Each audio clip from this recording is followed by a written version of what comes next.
हर हर महादेव। हार्दिक स्वागत करती हूँ आप लोग का अपने चैनल पे। महादेव जी की कृपा से आप लोग सकुशल अच्छे होंगे। चरित्र प्रेम सागर कथा श्रीमन भागवत। आज प्लीज आप लोग मेरे चैनल पर बने रहे, मेरे चैनल को सब्सक्राइब, वीडियो को लाइक कर दे। चलिए शुरू करती हूँ। शेयर था कि अंत में कुछ स्वास्थ्य और फिट रहने के कुछ उपाय भी बताऊंगी। अब बने कथा शुरू करती हूँ। मेरा 52वां अध्याय चल रहा है। श्री सुखदेव जी मुनि बोले कि महाराज ब्रजमंडल में आते हैं, पीताम्बर पहने, पीतपट ओढ़े, सब श्रृंगार किए, कालयवन के दल में जाए उसके सम्मुख हो निकले। जब इन्हें देखते हैं तो मन में कहने लगे कि हो न हो यही श्री कृष्ण है। नारद मुनि ने जो चिन्ह बताए थे सो इसमें पाए जाते हैं। इसी के ने कंस आदि असुर को मारे हैं, जरासंध की सेना हारी है। ऐसा मन ही मन विचार करके कहा और आगे चौपाई। कालयवन यो कहे पुकारी, भागे जाते कहाँ मुरारी, आए परोस अब मोसो काम, ठाढ़े रहो करो संग्राम। जरासंध हो ना ही कंस, यादव कुल हो करो विध्वंस। हे राजन, वह कालयवन अति अभिमान कर अपनी सब सेना को छोड़ अकेला श्री कृष्णचंद्र के पीछे धाया, पर उस मूर्ख ने प्रभु को भेद न पाया। आगे आगे यो हरि भागते थे और एक हाथ के अंतर में पीछे पीछे वह दौड़ा जाता। जब अधिक दूर निकल गया तो प्रभु एक पहाड़ के गुफा में घुस गए। जाकर देखा तो एक पुरुष सोया पड़ा और वो झट पट अपना पीताम्बर ओढ़े हटाए आप अलग एक ओर छिपे रहे। पीछे से कालयवन भी दौड़ता हाँपता उस अति अंधेरी कंधरा में घुस गया और पहुंचा। पीताम्बर ओढ़े उस पुरुष को सोता देख उसने अपनी जी में आ जाना कि यह कृष्ण ही छलकर सो रहा है। हे महाराज, ऐसा मन ही मन विचार कर क्रोध कर उस सोते हुए को एक लात मारा। कालयवन बोला, अरे कपटी, क्या साधु की भांति निश्चिंत हो सो रहा है? उठ, मैं तुझे अभी मारता हूँ। यह कहकर उसने उसके ऊपर पीताम्बर हटा दिया। तब वह नींद में से चौंक पड़ा और उसने जो ही क्रोध कर देखा वह जलकर भस्म हो गया। इतनी बात सुनते ही राजा परीक्षित ने कहा। आगे चौपाई। यह सुखदेव कहो समझाए, क्यों कहो हरि कदरा जाए, ताकि दृष्ट भस्म क्यों भयो, कवन वाहि महा बर दियो। श्री सुखदेव जी मुनि बोले, हे पृथ्वीनाथ, इच्छा को वसु क्षत्रिय मानधाता का बेटा मुचु कुंदर अति बलि महाप्रतापी था, जिसका हरि दलन यश छाए रहा। 9 खंड में एक समय सब देवता असुरों को सताए निपट घबराए मुकुंद के पास आए और दीनता कर उन्होंने कहा, महाराज, असुर बलि बहुत बलि है, अब उनके आगे हाथ से बच नहीं सकते, अब हमारी रक्षा करो। यही रीत परंपरा से चली आई है कि जब जब सुर मुनि ऋषि अबल हुए हैं तब तब उनकी सहायता क्षत्रियों ने करी है। इतनी बात सुनते ही मुकुंद चंद इनके साथ हो लिया और जाके असुरों युद्ध करने लगे। उनसे लड़ते लड़ते कितनी ही युग बीत गए। तब देवताओं ने मुकुंदचंद से कहा कि आप विश्राम कीजिए और देह को सुख दीजिए। चौपाई। बहुत दिन कोनो संग्राम, गयो कुटुंब सहित धन धाम, मन माने जहाँ तहाँ निहारो, ताते अब तुम घर पगुधारो। और जहाँ तुम्हारा मन माने वहाँ जाओ। यह सुन मुकुंदचंद ने देवताओं से कहा, कृपानाथ, मुझे कृपा कर ऐसी एकांत ठौर बताओ जहाँ की जाए मैं निश्चिंत होकर सोऊं और कोई न जगावे। इतनी बात सुनते ही प्रसन्न हो देवताओं ने कहा, महाराज, हे महाराज, आप धौल गिरी पर्वत के कंदरा में जाए शयन कीजिए, वहाँ तुम्हें कोई नहीं जगावेगा, और जो कोई जाने अनजाने वहाँ जो तुम्हें जावेगा वहाँ देखते हैं तुम्हारी दृष्टि से जलकर राख हो जाएगा। इतनी कथा सुन सुखदेव जी ने राजा से कहा कि हे महाराज, ऐसे देवताओं से बर पाए मुकुंदचंद उस गुफा में सो रहा था। उसकी दृष्टि पड़ते ही कालयवन जलकर भस्म हो गया। आगे करुणा निधान कान्हा ब्रह्मा हितकारी के भेष वर्ण, चंद्रमुख, कमल नयन, चतुर्भुज, शंख चक्र गदा पद्म लिए और मुकुट मकराकृत कुंडल बनमाला और पीताम्बर पहने मुकुंद चंद को दर्शन दिया। उस स्वरूप को देखते हुए साष्टांग प्रणाम कर हाथ जोड़कर बोला, कृपा निधान, जैसे आपने उस महा अंधेरी कंदरा में आए उजाला कर तुम हर लिए, वैसे ही दया कर भेद बताओ कि कर किसी भांति जाए न गिरे और कोई कितनी नहीं गिने पर मैं इस जन्म भेद कहता हूँ सो सुनो। अब की बार वासुदेव के यहाँ जन्म लिया और इससे मेरा नाम वासुदेव हुआ और मथुरापुरी सब असुरों समेत कंस को मैंने मार गिर भूमि पर उतारा। सहस्त्र बेर से 23 अक्षौहिणी सेना ले जरासंध युद्ध करने को चढ़ाया। सो मैं भी मुझसे हारा और कालविवन 30 करोड़ मलेच्छ की भीड़ भाड़ ले लड़ने को आया। सो दृष्टि से जल मरा। इतनी बात प्रभु के मुख से निकलते ही मुकुटचंद को ज्ञान हुआ। बोला कि महाराज, आपकी माया अति प्रबल है, इतने सारे संसार को मोह लिया और इसी से किसी की सुध बुद्धि ठीक नहीं रहती। चौपाई। करत धर्म सो सबके देह, ताते भारी दुख सही लेत। आगे दोहा। चुभे हाय ज्यों स्वान मुख धरि, जिचोरे आप जानत ताहि से चुअत सुख, माने संताप। जो संसार के आया है सो अंधकुंभ से बिना आपकी कृपा से निकल नहीं सकता। इससे मुझे भी चिंता है कि इस गृहस्थ में से कैसे निकलूंगा। श्री कृष्ण जी बोले, सुन मुकुंद, अब बात तो ऐसी की ही है कि जैसी कहीं पर तेरे तैरने का उपाय बता देता हूँ। सो तू इस कर तेरे राज पाए, भूमि धन स्त्री के लिए अधिक अधर्म किए हैं, सो बिना तप किए न छूटोगे। इससे उत्तर दिशा में जाए तू तपस्या कर, वहीं अपनी देह छोड़कर तू ऋषि के घर जन्म लेगा, तब तू मुक्ति पदार्थ पावेगा। इतनी बात मुकुंदचंद ने जो सुनी तो जाना कि कलयुग आया है। यह समझकर प्रभु से विदा हो दंडवत कर परिक्रमा दे मुकुंदचंद बद्रीनाथ आया और श्री कृष्णचंद जी मथुरा आए। बलराम से कहा, चौपाई। कालयुवन को यूं किया निकंद, बदरी वन पठयो मुकुंदचंद।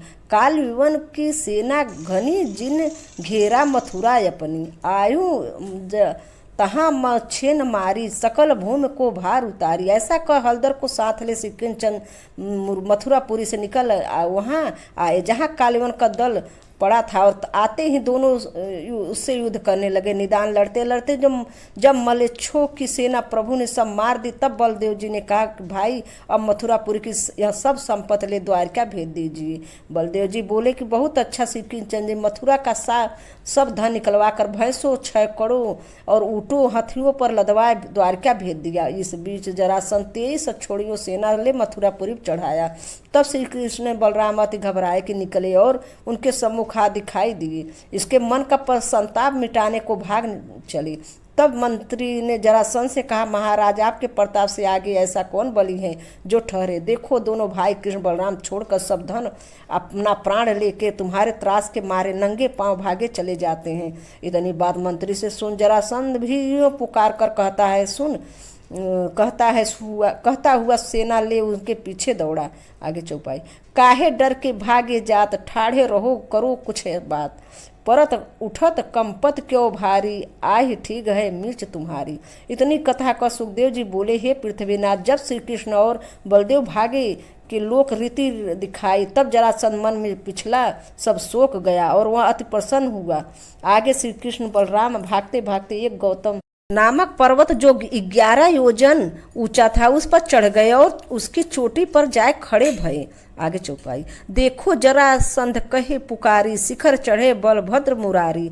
अब किम हम सो जाए पलाए, या पर्वत को देहु जलाए। इतना वचन जरासंध के मुख से निकलते ही असुरों ने उस पहाड़ पर जा घेरा। नगर नगर गांव गांव से काठ कवाड़ और लाए उनके चारों ओर चून दिया। उस पर कपड़ा गूधड़ घी तेल से भिगोकर डालकर आग लगा दी। जब वह आग पर्वत की चोटी तक लगी, तब उन दोनों भाइयों ने वहां से अति इस भात द्वारिका की बाट ली, किसी ने उन्हें जाते न देखा और पहाड़ जलकर भस्म हो गया। उस काल जरासंध श्री कृष्ण बलराम को उस पर्वत के संग में जलकर मरा जान अति सुख मान सब दल साथ ले मथुरापुरी में आया और वहां राज के लिए नगर के लिए ढिढोरा देव उसके आने अपना थाना बैठाया। उग्रसेन वासुदेव के जितने पुराने मंदिर थे सो सब ढढ़वाए और उसने अपने मंदिर आप बनवाए। इतनी कथा सुन श्री सुखदेव जी ने राजा से कहा कि महाराज, इस रीति से जरासंध को धोखा दे श्री कृष्ण बलराम जी ने जो द्वारिका जाए बसे और जरासंध मथुरा नगरी से चलकर सब सेना ले अति आनंद करता हुआ निशंक हो अपने घर आए। अब 52वां अध्याय इसी पे समाप्त। आगे का 53वां अध्याय मैं शुरू कर रही हूँ। श्री सुखदेव जी बोले कि हे महाराज, आप आगे को कथा सुनिए कि जब कालयवन को मार मुकुंद चंद को तार जरासंध को धोखा दे बलदेव जी को साथ ले श्री कृष्ण चंद जी आनंद कंद ज्यों ही द्वारिका को गए त्यों ही सब यदुवंशियों जी में जी आया और नगर में सुख छाया। पर पूर्ववासी चैन आनंद से रहने लगे।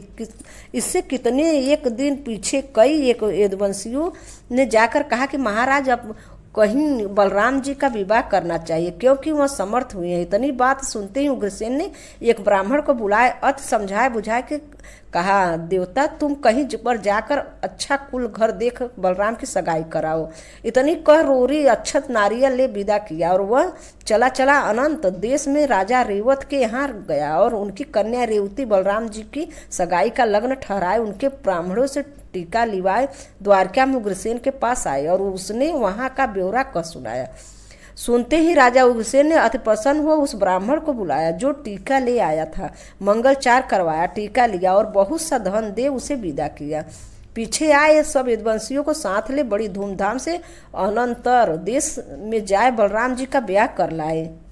इतनी कथा कह श्री सुखदेव जी ने राजा से कहा कि परीक्षित से कहा, पृथ्वीनाथ इस रीति से यदुवंशी ब्याह कर लाए और श्री कृष्ण जी आप ही भाई के साथ ले कुंडनीपुर में जाए भीष्म नरेश की बेटी रुक्मणी शिशुपाल की बहन को राक्षसों से युद्ध कर छीन लाए। घर में आए ब्याह किया और यह सुन राजा परीक्षित ने श्री सुखदेव जी से पूछा, कृपा सिंधु भीष्मक सुती रुक्मणी को श्री कृष्णचंद्र ने कुंडनीपुर में जाए असुरों को मार किस रीति से लाए, सो यो समझा कर कहो। श्री सुखदेव जी बोले कि हे महाराज, आप मन लगाए सुनिए, मैं सब भेद वहां पर कहता हूँ। विदर्भ देश में कुंडनीपुर ये नामक एक नगर था। वहां भीष्म का नरेश जिसका यश छा रहा था चहु देश में, उनके यहाँ जाए श्री सीता जी ने अवतार लिया।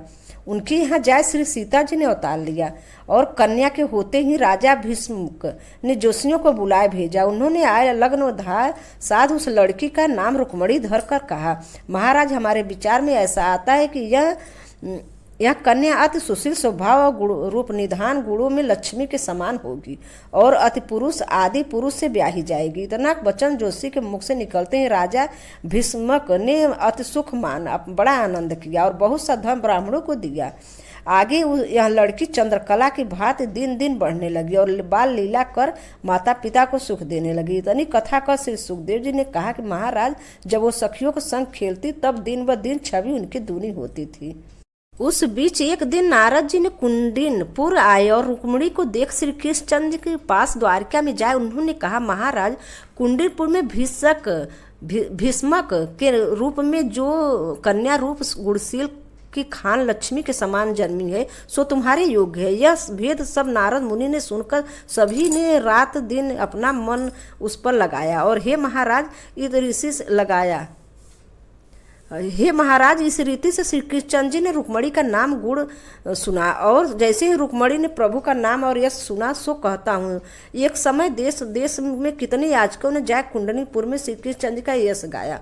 जैसे प्रभु ने मथुरा में जन्म लिया और गोकुल वृंदावन में जाए ग्वाल बालों को संग मिल बाल चरित्र किया और असुरों को मार भूमि का भार उतार यदुवंशियों को सुख दिया, उसे ही गाय सुनाया।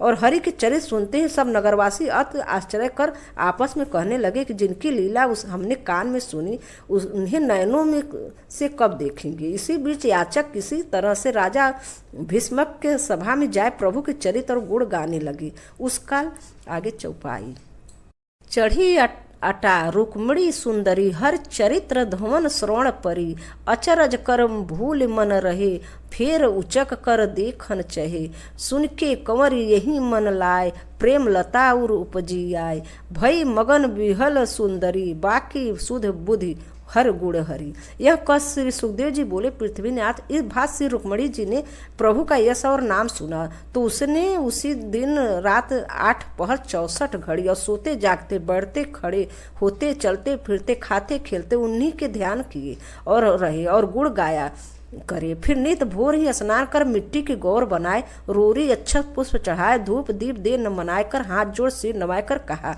चौपाई मोह पर कृपा कर नार्य तुम करो यदि पति पति देव मम दुख हरो। इस रीति से रुक्मिणी रहने लगी। एक दिन भीष्मक उसे देखकर अपने मन में चिंता कर कहने लगे कि अब यह ब्याहने की योग हुई है, इसे शीघ्र न दीजिए, इसे शीघ्र ही न दीजिए तो हंसेंगे लोग। कहाँ और उसके घर में कन्या बड़ी होए, उसका दान पुण्य तप करना वृथा है, क्योंकि किए से सब कुछ धर्म नहीं होता। जब तक कन्या के ऋण से उत्तीर्ण न हुए, यो विचार कर राजा भीष्म अपनी सभा में आए मंत्री से कुटुंब के लोगों को बुलाए और बोले, भाइयों, कन्या ब्याह के योग्य हुई है, इसके लिए कहीं वर ढूंढना चाहिए। इतनी बात सुनते ही उन लोगों ने अपने अपने नरेशों के कुल गुण और रूप और पराक्रम कह सुनाए। जब राजा भीष्मक चित्त में किसी की बात कुछ न आई, तब उसका बड़ा बेटा, जिसका नाम रुक्म था, वो सो कहने लगा कि हे पिता, नगर चंदेरी के राजा शिशुपाल अति बलवान है और सब भांति से हमारे समान है, इससे रुक्मिणी की सगाई वहीं कीजिए और जगत में यश लीजिए। महाराज उसकी बात राजा को ने सुनी कि तब रुक्मेश नामक उसका छोटा लड़का था। आगे चौपाई। रुक्मिणी, पिता कृष्ण को दीजिए, वासुदेव सो नाता कीजिए, यह सुन भीष्म हर्षे गाता, कहो पूत ते नीकी ताता, छोटे बनी पूछी के कीजिए, तब पर रीति सार वचन कह लीजिए, यही जगत की रीत। ऐसा कहकर राजा भीष्मक बोले कि यह तो रुक्मेश ने भली बात कही है। यदुवंशियों में राजा सूरसेन बड़े यशी और प्रतापी हुए, उनके पुत्र वासुदेव को ऐसे ही द्वारिका नाथ श्री कृष्णचंद्र ने उन्हें रुक्मिणी को दे जगत में यश और बढ़ाई ले। इतनी बात सुनते ही सब सभा के लोग अति प्रसन्न हो बोले, महाराज, यह तो तुमने भली विचारी, ऐसा वर घर कहीं और न मिलेगा, इससे उत्तम यही है कि श्री कृष्णचंद्र का रुक्मिणी को ब्याह दीजिए। हे महाराज, सभा के लोगों ने यूं कहा कि भीष्म का बड़ा बेटा, जिसका नाम रुक्म था, वह निपट झुझलाए बोला। चौपाई। समझ न बोलत महागंवार, जानत नहीं कृष्ण व्यवहार, 16 वर्ष नंद के रहियो, तब अहिर सब काहू कहियो, कामिर ओढ़ गाय चराई, वन में बैठे छाक जिन जा खाई। वह गंवार ग्वाल और जाति, उसकी जाति पात का क्या ठिकाना है, और उसके माँ बाप का भेद नहीं जाना जाता। हमें उसे हम पुत्र किसका कहीं, कोई नंद गोप का जानता है, कोई वसुदेव का मानता है। इसी से जिसके मन में आता है सो कहता है, हे हम राजा हैं और हम सब वही, कोई नहीं जानता मानता। यदुवंशी राजा कब हुए, क्या हुआ जो थोड़े दिनों में बढ़कर उन्हें बड़ाई पाई। पहला कलंक तो अभी तक न छूटा है, वह उग्रसेन के चाकर कहलाता है। उससे सगाई कर क्या हम सब यह संसार में यश पाएंगे। कहाँ है ब्याह और बैर और प्रीत समान से यूं ही करिए, ये तो शोभा पाइयो, और जो श्री कृष्ण को देंगे तो सब लोग कहेंगे ग्वाल का सारा, जिससे सब जगाया। नाम और यश हमारा है। महाराज यो कहकर फिर रुक्म बोला कि नगर चंदेरी की राजा शिशुपाल का बड़ी और प्रतापी है, उसके डर से सब राजा थर थर कांपते हैं और परंपरा उनके घर राजगद्दी चली आती है। इससे उत्तम यही है कि रुक्मिणी उसी को दीजिए और मेरे आगे फिर कृष्ण का नाम कभी मन लीजिएगा। इतनी बात सुनते ही सभा के सभी लोग मारे डर के मन ही मन पछता के चुप हो रहे। राजा भीष्मक भी कुछ न बोला। इतने में रुक्मिणी ने जोशी को बुलाया और शुभ दिन लगन ठहराए ब्राह्मण के साथ राजा शिशुपाल के यहाँ टीका भिजवा दिया।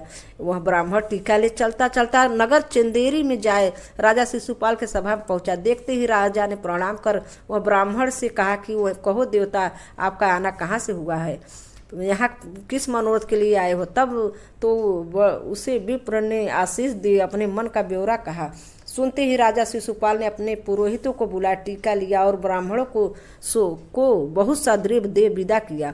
पीछे ब्याहने चला। उस ब्राह्मण ने राजा भीष्मक से कहा कि मैं जो टीका ले महाराज और राजा शिशुपाल को दे आया, और बड़ी धूमधाम से बारात ले ब्याह नहीं आते हैं, आप अपना कार्य आरंभ कीजिए। यह सुन राजा भीष्मक पहले से निपट उदास हुए। सुनते ही राजा शिशुपाल ने अपने पुरोहितों को बुलाया, टीका लिया और ब्राह्मण को बहुत सा द्रव्य दे विदा किया। पीछे चला और उस ब्राह्मण ने राजा भीष्मक से कहा कि जो भी टीका ले गया है वो महाराज वह राजा शिशुपाल को दे आया। बड़ी धूमधाम से बारात ले ब्याहने आते हैं, आप अपना कार्य पर आरंभ कीजिए। यह सुन राजा भीष्मक पहले से निपट उदास कुछ हुआ। पीछे कुछ सोच समझ कर मंदिर में जाए अपनी पटरानी से कहा। वह सुनकर लगी बंगला मुखी और कुटुंब की रानियों को बुलाए, मंगल चाल साल करवाए ब्याह की रीति भांति करनी। फिर राजा ने बाहर और प्रधान अन्य मंत्रियों को आज्ञा दी कि कन्या के विवाह में जो जो वस्तु चाहिए सो इकट्ठी करो। राजा की आज्ञा से पाते ही मंत्री और प्रधान ने सब वस्तु बात ही बात में मनाए मंगवाए लाए धरी। और लोगों ने देखा सुना तो यह चर्चा नगर में फैली कि रुक्मिणी का विवाह श्री कृष्णचंद्र से होता था, तो सो दुष्ट रुक्म ने होने न दिया, अब शिशुपाल से होगा। इतनी कथा सुन सुखदेव जी राजा परीक्षित से कहा, हे पृथ्वीनाथ, नगर में यह घर घर बात हो रही है कि राजा मंदिर में रानियां गाय बजाए के रीति भांति करती हैं, ब्राह्मण वेद पढ़ पढ़ कर टहल करवाते हैं और ठौर ठौर दुधम्बी बजते हैं।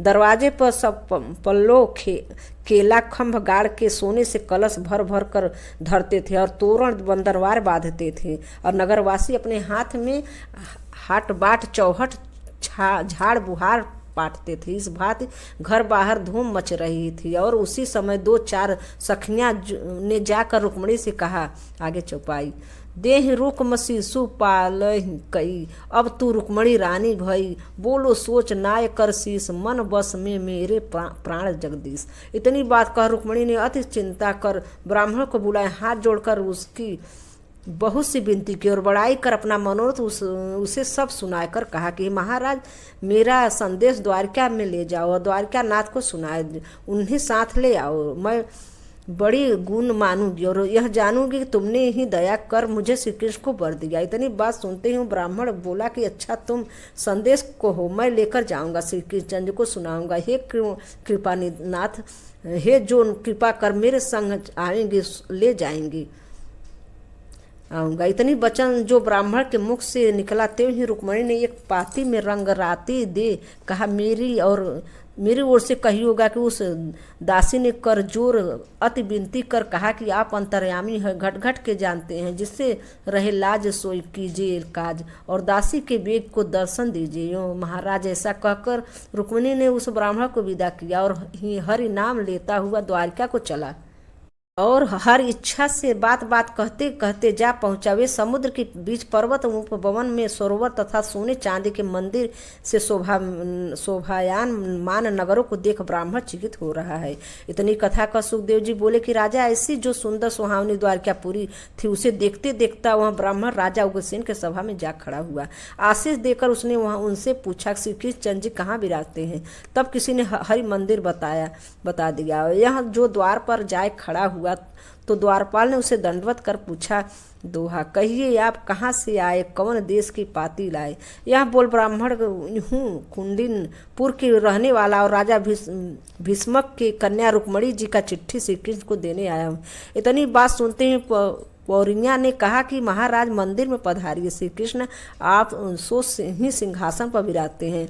यह वचन सुन ब्राह्मण ने भीतर जाकर देखा। हरि ने को देखते ही सिंहासन से उतर कर दंडवत कर अति आदर मानकर सिंहासन पर बैठा, चरण धोए चरणामृत लिया और ऐसी सेवा करने लगे जैसे कोई अपने इष्ट देव की करे। निदान प्रभु ने सुगंध उपटन लगाया, नंद नहलाए, पहले तो उसे सटस भोजन करवाए, फिर बीड़ा के सर चंदन फूलों और माला पहनाए, हर पहिराए, मणिमय मंदिर में ले जाए, एक साफ सुथरे जड़ाऊं झफ्फर खट में लेटाए। हे महाराज, वह भी रात का हारा थका था, सो लेटते ही सुख पाए सो गया। श्री कृष्ण कितनी देर तक तकते उसकी बात सुनने की अभिलाषा की वहाँ बैठे मन ही मन विचार करते रहे कि अब ये उठे, अब उठे। निदान वह जब देखा कि वह न उठा तो उसने पैताने बैठे लगे पांव दबाने। उससे उसकी नींद टूटी तो यो उठकर बैठा। तब हरि ने उसका कुशल पूछा।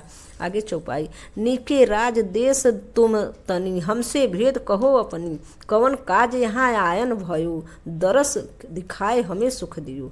ब्राह्मण बोला, कृपा निधान आप मन दे सुनिए, मैं अपने आने का कारण कहता हूँ। महाराज, कुंडीनगर में राजा भीष्मक के कन्या जब से आपका नाम और गुण सुना है, तभी से वह निस्दिन तुम्हारा ध्यान किए रहती है और कोमल चरणों में केवल सेवा करना चाहती है। सुयोग से भी आप बिना, परंतु बात बिगड़ गई। प्रभु बोले, सो क्या? ब्राह्मण ने कहा, दीनदयाल, एक दिन राजा भीष्मक ने अपने सब कुटुंब और सभा को लोगों को बुला के कहा, भाइयों, कन्या का ब्याह योग्य है, अब इसके लिए वर ठहरानी चाहिए।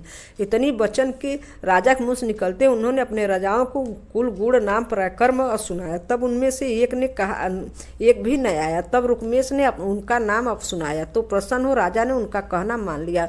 सबसे सब कहा कि भाइयों, मेरे मन की इसकी बात पत्थर की लकीर हो चुकी है, तुम क्या चाहते हो?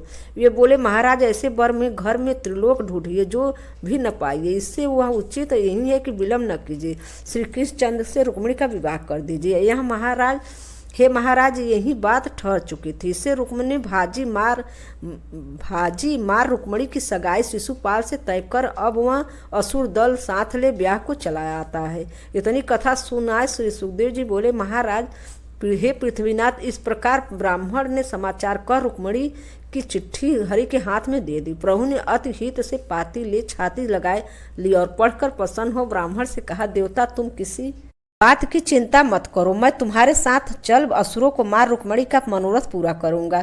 और यह सुनकर ब्राह्मणों को धीरज हुआ और श्री कृष्ण रुक्मिणी के ध्यान कर चिंता करने लगी। इस तरह 53वां अध्याय यहीं पे समाप्त। जय श्री कृष्णा, राधे राधे। तो दोस्तों, मैं बताने वाली थी कि अंत में बोली थी कि कुछ फिट रहने की कुछ नुस्खा बताऊंगी, उपाय बताऊंगी आप लोग को सेवन करने के लिए। तो आज मैं मुरब्बा के सेवन की अचूक उपाय बता रही हूँ आप लोग को कि गर्मी के मौसम में इसका सेवन अधिक लाभकारी होती है। इस मुरब्बे को आप खाने से कमजोरी तथा चक्कर आने की शिकायत दूर होती है। वैसे भी आंवला का मुरब्बा शीतल और तर होता है, नेत्रों के लिए हितकारी और रक्त शोधक, दस शामक और हृदय की मस्तिष्क आत अमाशय की शक्ति प्रदान करने वाला होता है। इसके सेवन से स्मरण शक्ति तेज होती है, मानसिक एकाग्रता बढ़ती है, मानसिक दुर्बलता के कारण चक्कर आने की शिकायत दूर होती है, सवेरे उठते ही सिर दर्द चालू हो जाता है और चक्कर भी आते हैं। तो इससे लाभ के लिए आप एक मुरब्बा डेली खाइए। और चाय बिस्कुट की जगह अगर नाश्ता में केवल खाली पेट एक मुरब्बा डेली आप खाइए। इससे आपके गर्भवती स्त्री इसको खाने से, सेवन करने से स्वयं भी स्वस्थ रहेंगे, उसकी संतान भी स्वस्थ होंगी। और आंवले के मुरब्बा सेवन करने से रंग भी निखरता है और मधुमेह के रोगी से भी आंवला का मुरब्बा बचाता है। आंवला अगर बनाना चाहें तो ऐसे बना सकते हैं। 500 ग्राम आंवला कद्दूकस करके आप रख लीजिए। अगर जैसे नहीं मुरब्बा बना रहे हैं तो उसे कद्दूकस करके किसी कांच के बर्तन में आप डाल लें और गुठली निकाल कर फेंक दें। अब उस गुद्दे को इतना शहद डालें कि गुद्दा शहद में तर हो जाए। तत्पश्चात उस कांच के पात्र को ढक्कन से ढककर उसे 10 दिन तक रोजाना 4-5 घंटे धूप में रखें। इस प्रकार करने से मुरब्बा बन जाएगा और बस 2 दिन बाद इसे खाने में काम में लाया जा सकता है। इस विधि से तैयार किया गया मुरब्बा स्वास्थ्य की दृष्टि से श्रेष्ठ है, क्योंकि आग की बजाय सूर्य को किरणों के द्वारा निर्मित होने के कारण इसके गुण धर्म नष्ट नहीं होते और शहद में रखने से इसकी शक्ति बहुत बढ़ जाती है। तो आप लोग ऐसे बनाइए। जैसे मुरब्बा नहीं बना सके तो आप कद्दूकस के जैसे मैं बताई हूँ ऐसे बना सकती हैं। इसके प्रतिदिन खाली पेट 10 ग्राम 2 चम्मच, मतलब आप ले नहीं 1 चम्मच ले लें, 2 चम्मच लें, मुरब्बा लगातार 3-4 सप्ताह नाश्ते के रूप में ले, विशेषकर गर्मियों में। चाहे तो इसके लेने से 15 मिनट बाद गुनगुना दूध भी पी सकते हैं आप लोग। इसके और विद्यार्थियों का और दिमाग की करने वाले, मतलब पढ़ाई करने पर बच्चों के लिए कार्य क्षमता बढ़ाने में और जैसे शक्ति बढ़ाने में, कार्य क्षमता बढ़ाने में, चिड़चिड़ापन अगर हो तो वो दूर होगा।